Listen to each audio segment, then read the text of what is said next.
Hello दोस्तों, मैं इंद्रेश अपने YouTube channel Indresh GS classes में आप सभी का स्वागत करता हूं। तो दोस्तों, आज हम लोगों की क्या सीडीपी की क्लास स्टार्ट होने जा रही है। ठीक है, ठीक।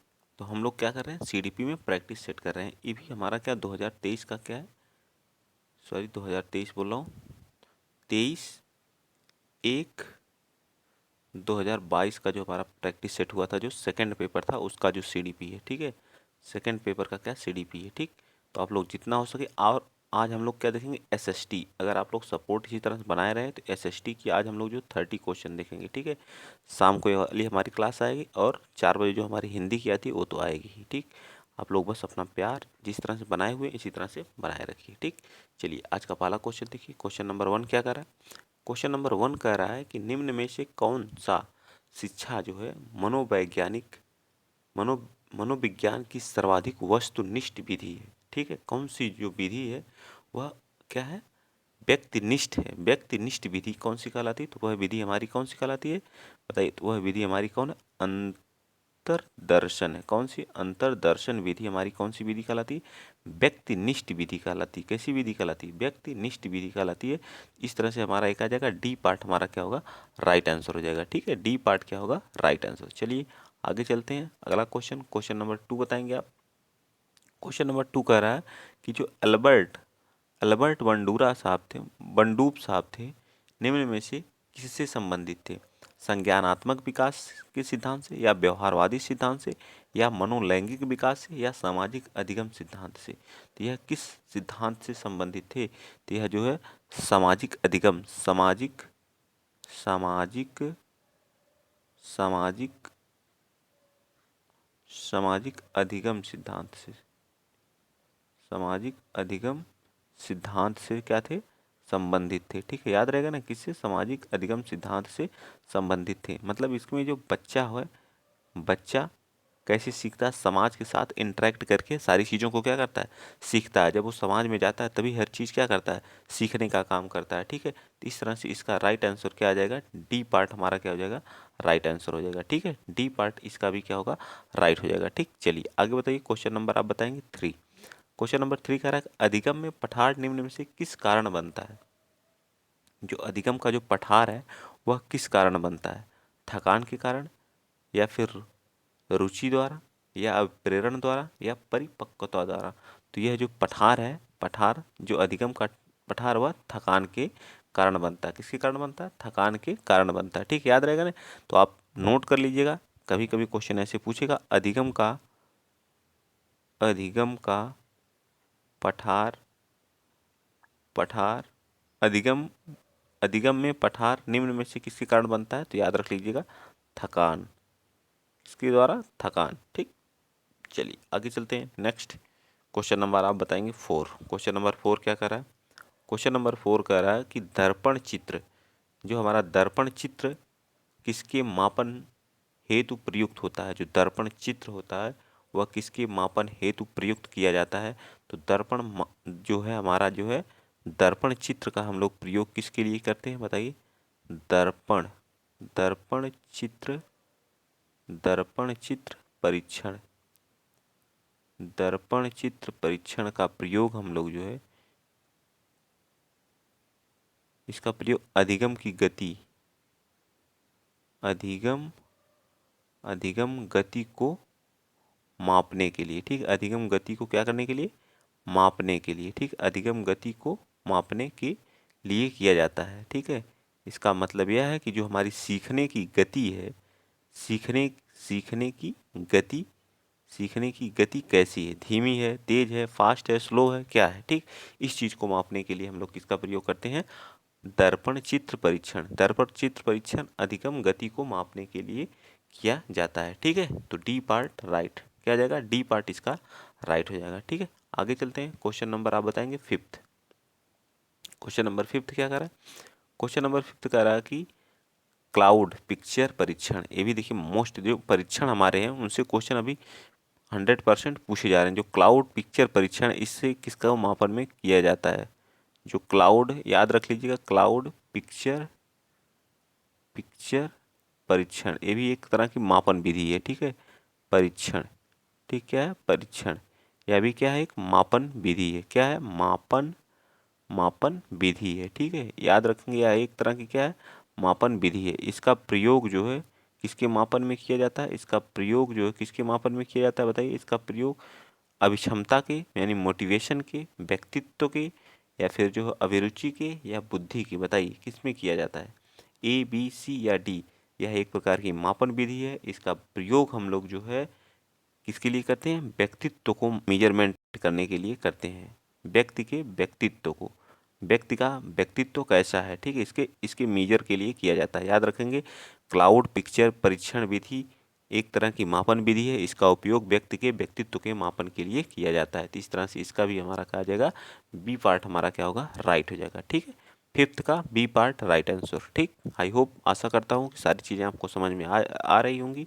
आप लोग अपना छोटा छोटा नोट्स बनाते रहिएगा। चलिए आगे बता दीजिए, क्वेश्चन नंबर 6 क्या कह रहा है कि जो 5 वर्ष के मोहन की मानसिक आयु बताइए। मानसिक आयु 8 वर्ष है, तो उसकी बुद्धि लब्धि कितनी होगी। 5 वर्ष के मोहन की जो मानसिक आयु है वह, तो इसका राइट आंसर क्या हो जाएगा, बताइए। जो आईक्यू लेवल होता है, बुद्धि लब्धि, मैं यहाँ लिख रहा हूँ, इसका फार्मूला होता है बुद्धि बुद्धि लब्धि। ठीक है, बुद्धि लब्धि बराबर होता है, बुद्धि लब्धि बराबर होता है क्या होता है, मानसिक आयु यानी मेंटल एज अपॉन रियल यानी वास्तविक आयु, ठीक है, इंटू 100 होता है। ठीक है, इंटू 100 होता है। तो आपके यहाँ जो मानसिक आयु है, एम ए बराबर कितना दिया है, मैं यहाँ लिख दे रहा हूँ 8 वर्ष, और रियल एज बराबर जो है वास्तविक आयु, रियल एज कितनी दिया गया, 5 वर्ष। तो आप पुट कर दीजिए ऊपर, एम ए बराबर 5 इंटू इतना। ठीक, ये कितना है, आई क्यू, इसको बोलते हैं इंग्लिश में आई क्यू लेवल। ठीक है, आई क्यू तो कितना आ जाएगा इसका, बताइए। 5 से काटेंगे तो 5 दूना 10 हो जाएगा, 8 दूना 16, 160 कितना आ जाएगा, राइट आंसर हमारा 160 कितना आ जाएगा, 160 इसका राइट आंसर आ जाएगा। ठीक है, 6 का क्या आ जाएगा, 160। आई होप, मैं आशा करता हूँ कि चीज़ आपको अच्छे से समझ में आ गई होगी। ठीक, चलिए आगे चलते हैं। अगला क्वेश्चन, आई क्यू लेवल से क्वेश्चन 100% रहेगा। ठीक है, चलिए नेक्स्ट बता दीजिए। क्वेश्चन नंबर आप लोगों के सामने रहा, कौन सा क्वेश्चन नंबर आपके सामने है, 7वां। बताइए क्वेश्चन नंबर 7वां क्या कह रहा है कि इनमें से, कह रहा है कि इनमें से कौन सा आईक्यू स्तर जो मंद बुद्धि बालकों का प्रशिक्षण योग्य आईक्यू स्तर कहलाता है। जो मंद बुद्धि के बच्चे होते हैं उनके लिए, जो बताइए, मंद बुद्धि के बच्चों के लिए जो आईक्यू लेवल है उसके बारे में आपको बताना। कितने तरह के रहेंगे जो उनका योग्य आईक्यू स्तर कहलाता है। जो मंद बुद्धि के रहते हैं तो उनका जो आईक्यू लेवल होता है वह जो होता है 30 से 36 के बीच का जो होता है वो हमारा मंद बुद्धि के बच्चों के लिए होता है। तो ए पार्ट इसका क्या आ जाएगा, राइट आ जाएगा। चलिए नेक्स्ट बताइए, क्वेश्चन नंबर 8 कह रहा है कि रोनसा इंक प्लांट टेस्ट, इसने मैं कई बार इसको बताऊं, सोचिए परीक्षण से कितनी चीजें पूछ रहा है, ये भी याद रखेंगे आप। रोनसा रोसा ink ink blast plot ब्लाट test है। ठीक है, यानी एक तरह का ये भी क्या, परीक्षण ही है। का प्रयोग निम्न में से, यह भी एक क्या, मापन परीक्षण है, मेजरमेंट ही है, मापन क्या है, परीक्षण है, टेस्ट है। ठीक, याद रखिएगा क्या है, टेस्ट है, का प्रयोग किया जाता है। जो रोसा इंक ब्लाट टेस्ट का उपयोग बुद्धि के लिए, रुचि के लिए, व्यक्तित्व के लिए या अभिक्षमता के लिए। रोसा इंक ब्लाट टेस्ट क्वेश्चन नंबर 8 का राइट आंसर। ये भी, इसका भी प्रयोग किस चीज़ में किया जाता है, इसका भी व्यक्तित्व के मेजरमेंट में ही किया जाता है। ठीक, किया व्यक्तित्व के मेजरमेंट में ही व्यक्ति का कैसा व्यक्तित्व है। ठीक है, इसके मेजरमेंट में इसका भी उपयोग किया जाता है। ठीक, तो डी पार्ट इसका भी राइट। नेक्स्ट चलते हैं अगला क्वेश्चन, क्वेश्चन नंबर 9 आप बताएंगे। क्वेश्चन नंबर 9 क्या कह रहा है, क्वेश्चन नंबर 9 आप लोगों के सामने रहा ए।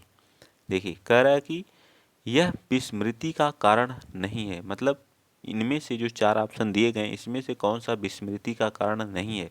मानसिक द्वंद्व, स्मरण करने की नेगेटिव है, नेगेटिविटी क्वेश्चन पूछा, नेगेटिव, स्मरण करने की इच्छा, सीखने की दोषपूर्ण विधियां, सीखने में कमी, कौन सी भी स्मृति का कारण नहीं है, ये पूछा है।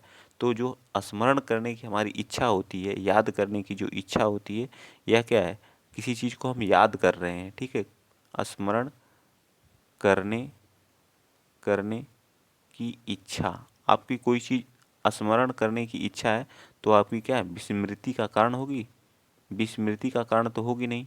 ठीक है, यही हमसे नेगेटिव पूछा तो नेगेटिव का आंसर हमेशा नेगेटिव होगा। ठीक है, नेगेटिव का आंसर हमेशा नेगेटिव। चलिए आगे बता दीजिए, क्वेश्चन नंबर 10 बताएंगे आप लोग।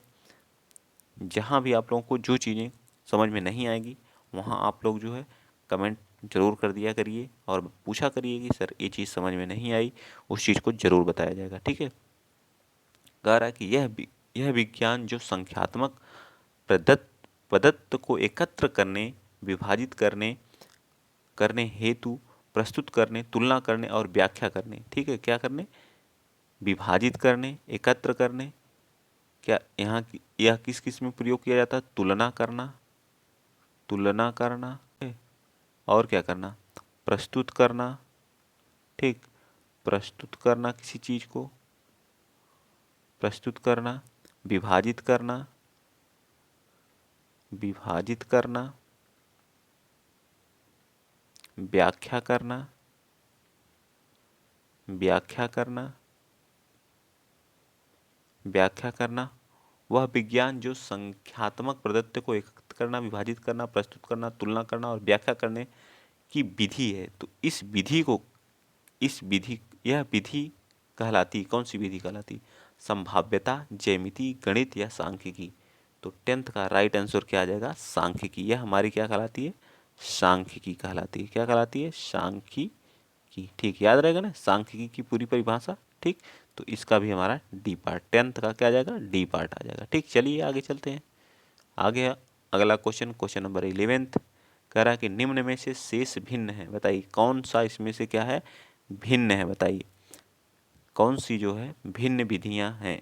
शेष तो सेम है लेकिन एक क्या इसमें से भिन्न है। तो 11th का आप क्या हो जाएगा, रैवेन परीक्षण हमारा क्या है, इनमें से भिन्न है। बाकी जो ड्रा ए मैन परीक्षण, 16 PF परीक्षण, TAT परीक्षण, ये सभी हमारे क्या हैं, सेम एटीज है। ठीक, चलिए आगे चलते हैं। नेक्स्ट अगला क्वेश्चन, क्वेश्चन नंबर 12 बताएंगे, माध्यांक बताइए। माध्यांक का मतलब क्या होता है, माध्यिका बताना है आपको। ठीक है, क्या बताना है, माध्यिका बताना। ठीक है, 12 का क्वेश्चन नंबर 12 का क्या बताना है, माध्यिका। तो सबसे पहले माध्यिका बताने के लिए हम लोग क्या करते हैं, इसको आरोही क्रम में करते हैं। ठीक है, क्या करते हैं, आरोही, या इस चीज़ को क्या कर लेते हैं, अवरोही क्रम में, अवरोही क्रम में लिख लेते हैं। ठीक है, अवरोही क्रम में। ठीक है, दोनों में से कोई एक कर लेते हैं। तो ये तो लिखा ही है आरोही या अवरोही। फिर उस संख्या को काउंट करते हैं, क्या है वो, सम है, सम है या विषम है। ठीक है, क्या है, विषम है। ठीक, सम है या विषम। तो ये संख्याएं क्या है, 1 2 3 4 5 6, तो कितनी है, एक तरह की क्या है, विषम संख्या है। क्या है, विषम संख्या है। तो विषम संख्या देखिए कितनी है, 7 8 9 10 11 और 12। तो क्या करेंगे, दो इस साइड का, दो इस साइड का छोड़ दीजिए, बाकी बचे हुए दो संख्याओं को क्या करिए, ऐड कर दीजिए, ऐड करके 2 से डिवाइड कर दीजिए, वही हमारा क्या आ जाएगा, मध्यांक आ जाएगा। तो 19/2 अर्थात 9.5 हमारा क्या आ जाएगा, माध्यांक या माध्यिका आ जाएगा। ठीक है, 9.5 हमारा क्या आ जाएगा, माध्यिका आ जाएगा। ठीक है, चलिए आगे चलते हैं। नेक्स्ट क्वेश्चन नंबर आप 13 बता दीजिए। क्वेश्चन नंबर 13 कह रहा है कि सूझ एवं अंतर्दृष्टि के सिद्धांत का प्रतिपादन किसने किया था। तो सूझ एवं अंतर्दृष्टि के सिद्धांत का प्रतिपादन जो है किसके द्वारा किया गया था, तो यह जो है गेल्स्टवादी मनोवैज्ञानिक थे। कौन थे, गेस्टाल्टवादी थे। क्या थे, गेस्टाल्टवादी थे। ठीक, नेक्स्ट चलते हैं अगला क्वेश्चन, क्वेश्चन नंबर आप 14 बताइए। कह रहा है कि मैकडूगल के अनुसार प्रत्येक मूल प्रवृत्तियों से संबंध होता है, किससे संबंध, संवेग से, संज्ञान से, संवेदना से या चिंतन से। जो मैकडूगल साहब ने, इन्होंने कितनी बताई थी मूल प्रवृत्तियों की संख्या, तो 14 हमारी क्या है, मूल प्रवृत्तियां। क्या है, मूल प्रवृत्ति हैं। कितनी है, 14। इनकी संख्या कितनी है, याद रखिएगा, टोटल कितनी होती है, 14 होती हैं। ठीक है, तो इसमें से 14 का राइट आंसर क्या आ जाएगा, संवेग से। किससे संबंधित होती हैं, संवेग से होती हैं। ठीक, आगे बताइए, क्वेश्चन नंबर 15 भी यहीं पे बता दीजिए। करा पूर्व अनुभव के आधार पर संवेदना को अर्थ प्रदान करना कहलाता है। मतलब हम पूर्व ज्ञान के आधार पर या अनुभव के आधार पर किसी से संवेदना प्रकट करना का अर्थ क्या कहलाता है, अभिप्रेरण, कल्पना या प्रत्यक्ष ज्ञान क्या कहलाता है, यह क्वेश्चन कई बार पूछा जा चुका है, बहुत इंपॉर्टेंट है। इसको तो आप लोग लिख लीजिएगा। पूर्व ज्ञान को हमारा क्या कहलाता है? प्रत्यक्ष ज्ञान कहलाता है। हम पूर्व अनुभव के आधार पर अगर संवेदना को अर्थ प्रदान करना कहलाता है, हमारा प्रत्यक्ष ज्ञान कहलाता है। ठीक, चलिए आगे चलते हैं। क्वेश्चन नंबर 16 बताइए। क्वेश्चन नंबर 16 कह रहा है कि पिछले बालकों के लिए शैक्षिक लब्धि की अवधारणा किसने दी थी? जो यहाँ पिछले नहीं रहेगा, पिछड़े बालक होगा। ठीक है, पिछड़े होगा, ठीक। पिछड़े बालकों के लिए शैक्षिक लब्धि की अवधारणा किसने दी थी? ये बस आप लोगों को याद करना है, किसने दी थी, किसके द्वारा दिया गया था। तो यह जो है किसके द्वारा दिया? सीरियल बर्ट के द्वारा। पिछड़े बालकों के लिए जो है अवधारणा कौन दिए थे? सीरिल बर्ट, एक क्या थे? मनोवैज्ञानिक थे। नेक्स्ट क्वेश्चन नंबर आप 17 बताइए। निम्न में से कौन सा एक उत्तम परीक्षण की विशेषताओं से भिन्न है? मतलब किस परीक्षण के द्वारा जो है मतलब उत्तम परीक्षण किया जाता है, उसमें से कौन सा भिन्न है?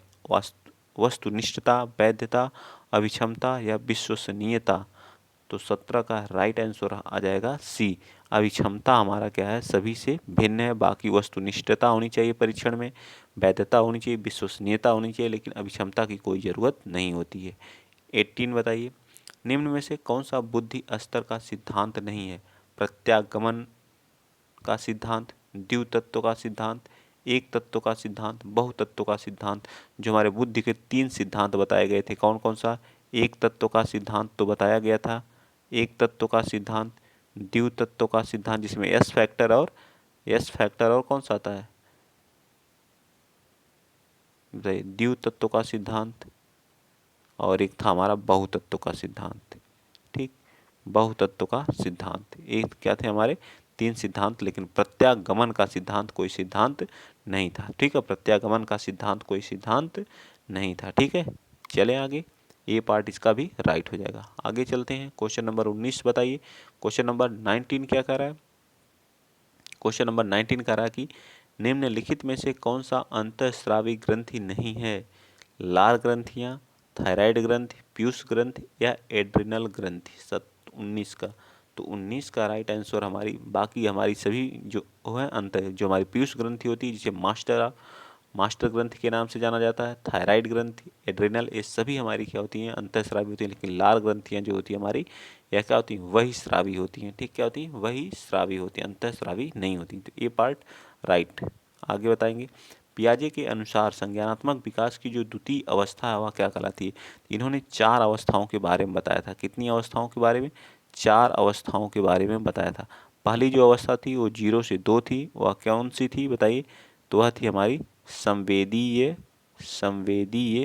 गामक अवस्था। ठीक है, संवेदी गामक अवस्था। ठीक, फिर 2 से कौन सी थी? 2 से 7 थी जो है पूर्व संक्रियात्मक अवस्था। ठीक है, पूर्व संक्रियात्मक अवस्था। ठीक है, पूर्व संक्रियात्मक अवस्था। फिर कितनी थी? 7 से कौन सी थी? 7 से 11 थी, उसको कहते थे मूर्त अवस्था। ठीक है, मूर्त अवस्था। फिर जो 11 प्लस जो थी वो क्या थी? अमूर्त थी। ठीक है, इसमें से कौन सी नहीं थी बताइए? कौन सी नहीं थी, ये पूछा नहीं, द्वितीय अवस्था को पूछा। द्वितीय अवस्था कौन सी होगी बताइए? कौन सी द्वितीय अवस्था? तो पूर्व संक्रियात्मक अवस्था हमारी क्या कहलाती है?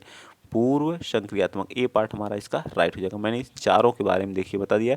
इसको जो औपचारिक अवस्था के नाम से भी जाना जाता है। ठीक है, औपचारिक। ठीक, तो चारों अवस्थाओं के बारे में यहाँ लिख दिया गया, आप लोग याद रखिएगा। ठीक, चलिए नेक्स्ट चलते हैं। अगला क्वेश्चन, क्वेश्चन नंबर 21 बताइए। जो हमारी मूल प्रवृत्तियाँ हैं, मूल प्रवृत्ति है, ठीक, देखिए कहीं कहीं गलती भी है। मूल प्रवृत्ति की विशेषता है कि जो पाई जाती है कि इसमें सभी प्राणियों में तथा जन्मजात वह प्राकृतिक होती हैं। ये केवल चूहे तथा बिल्लियों में होती है, केवल मनुष्यों में होती है। तो 21 का राइट आंसर क्या आ जाएगा? सभी प्राणियों में जन्मजात होती हैं। ठीक है, और इनकी संख्या कितनी होती है? 14 होती है। मैकडुअल ने इसको बताया था, तो ए पार्ट हमारा क्या हो जाएगा? इसका राइट हो जाएगा। ठीक, नेक्स्ट बता दीजिए। Question number 22। संविधान में जो 6 से 14 वर्ष के बच्चों को निःशुल्क एवं अनिवार्य शिक्षा का अधिकार है, या किस आर्टिकल में है? तो यह हमारा 21 ए में है, किसमें है 21 के ए में है। ठीक, यह हमारा किसके अंतर्गत आता है, मूल अधिकार के अंतर्गत। ठीक है, मूल अधिकार। ठीक, मूल अधिकार, मूल अधिकार भाग कौन सा है, तो भाग हमारा कौन है, भाग 3 है। ठीक, अनुच्छेद 21 का ए। चलिए आगे चलते हैं। आगे हमारा क्वेश्चन नंबर 23, 24 के बारे में आप बताइए। क्वेश्चन नंबर 23 और 24 के बारे में। क्रेस्मर ने व्यक्ति को निम्न में से किस प्रमुख प्रकारों में वर्गीकृत किया है, गोलकाय, सुडौलकाय, लंबकाय या इनमें से सभी। जो हमारे क्रेस्मर साहब थे ना, वो व्यक्ति को किस प्रकार के जो प्रकारों में क्या किया, वर्गीकृत किया है 23। तो 23 का राइट आंसर हमारा क्या आ जाएगा, इनमें से सभी। उन्होंने क्या किया, व्यक्ति क्या गोलकाय भी है और क्या सुडौल भी है और लंबकाय भी है। चलिए आगे बताइए 24। टीईटी का उद्देश्य क्या होता है, किसके मापन से कम 5 से 6 क्वेश्चन आप खुद देखे होंगे, अब तक 5 से 6 क्वेश्चन पूछे जा चुके हैं। टीईटी का जो मापन किया जाता है अभिवृत्ति के लिए, अभिक्षमता के लिए, मूल्य के लिए या बौद्धिक क्षमता के लिए। तो 24 का राइट आंसर क्या आ जाएगा, तो उसका आ जाएगा अभिक्षमता के लिए जो टीईटी का प्रयोग किया जाता है। ठीक है, आगे बताएंगे क्वेश्चन नंबर आप 25। क्वेश्चन नंबर 25 कह रहा है कि सघन सघन संघनन का सिद्धांत निम्न में से किसकी व्याख्या करता है।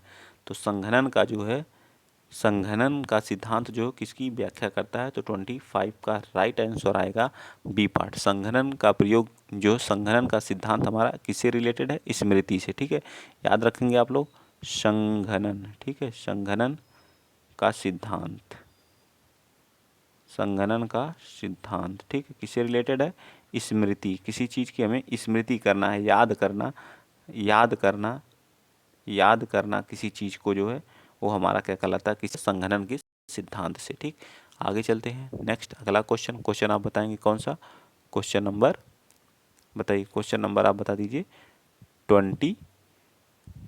26 बताइए। 26 का राइट आंसर बताइए।